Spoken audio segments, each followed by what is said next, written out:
Film about the Partition of India has reopened questions surrounding Britain's colonial legacy.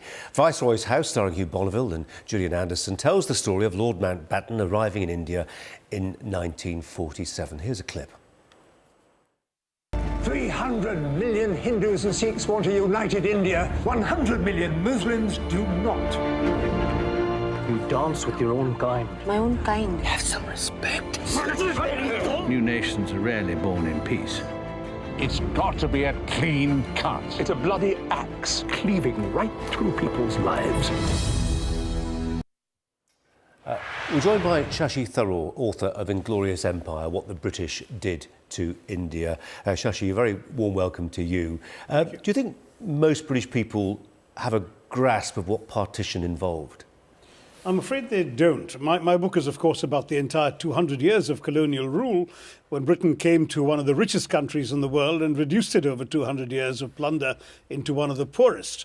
Partition was merely the sort of shambolic conclusion to that entire experience, the sort of tragic original Brexit, as it were, that took place in conditions that made 15 million people lose their homes and their lives, and 1 million lose their lives. So I think Britain certainly should know a little more about the things that it was quite directly responsible for in the subcontinent. Before we talked, I was looking at a review by Max Hastings, journalist of some repute, military historian of some repute, former editor of the Daily Telegraph and other periodicals, newspapers, who was reviewing Neil Ferguson's book, which gives a flip side, an alternative view of the colonial experience. He opens with these words, this is Max Hastings: most modern British school children are taught that imperialism was an unalloyed evil. That was in 2003. You don't share that view?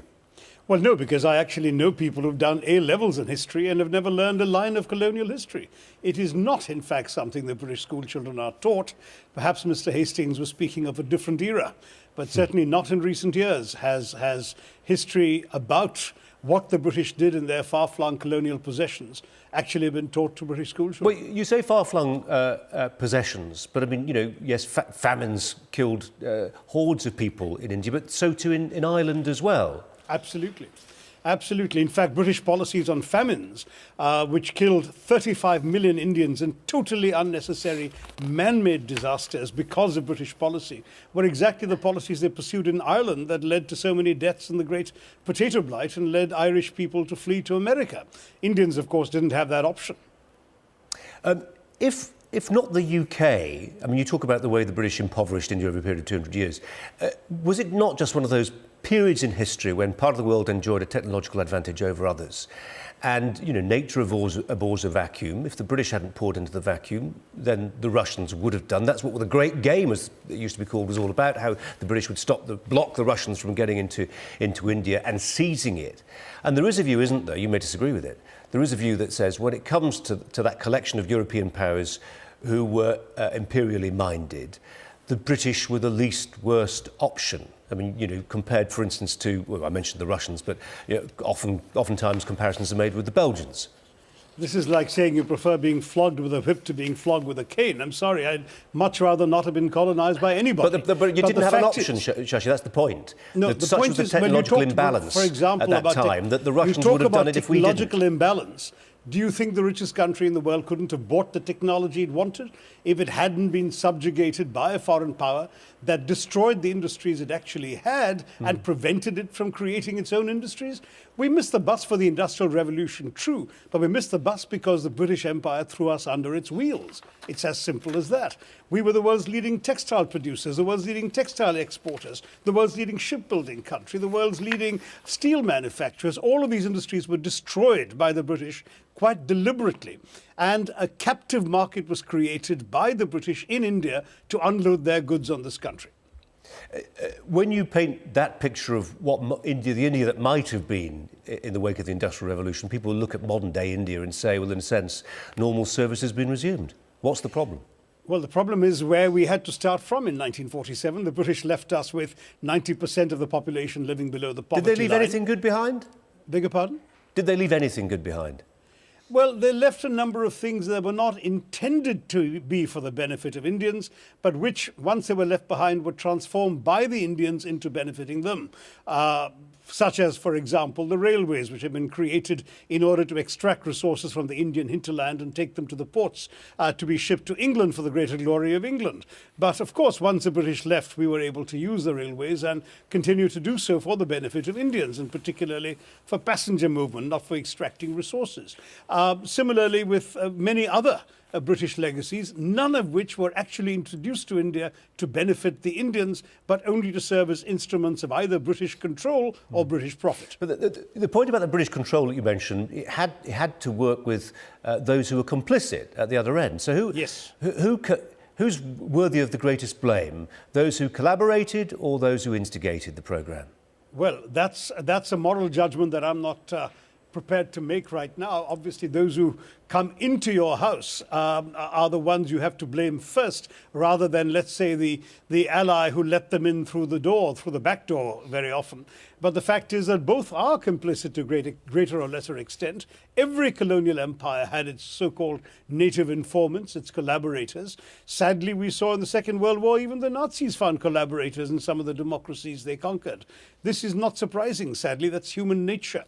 But it doesn't, however, excuse those who are attempting to portray the British as some sort of, to use Professor Ferguson's phrase, jolly good thing with a capital G and a capital T. It wasn't, not for those for whose benefit it was not intended.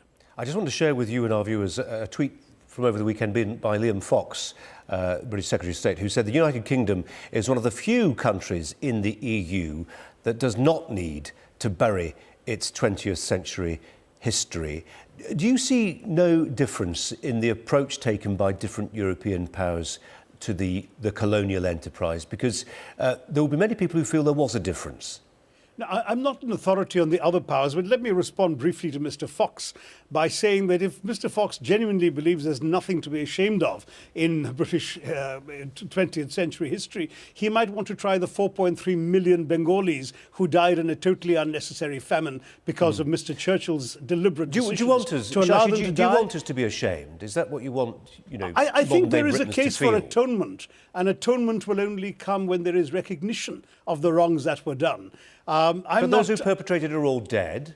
You know, a small handful of people benefited directly from the Raj. I mean, you can talk about the trickle down and the repatriation of funds to the UK, but to many people living today in the UK don't feel like they were beneficiaries of that.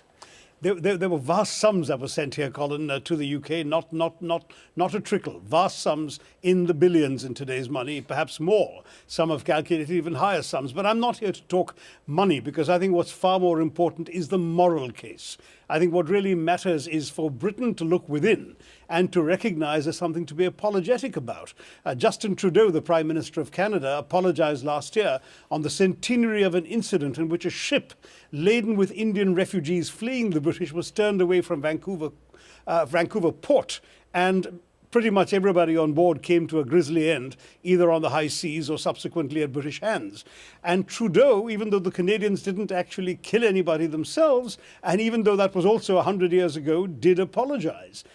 To my mind, I think just taking collective responsibility is a moral step that the British have simply not contemplated after 200 years of profiting from their empire.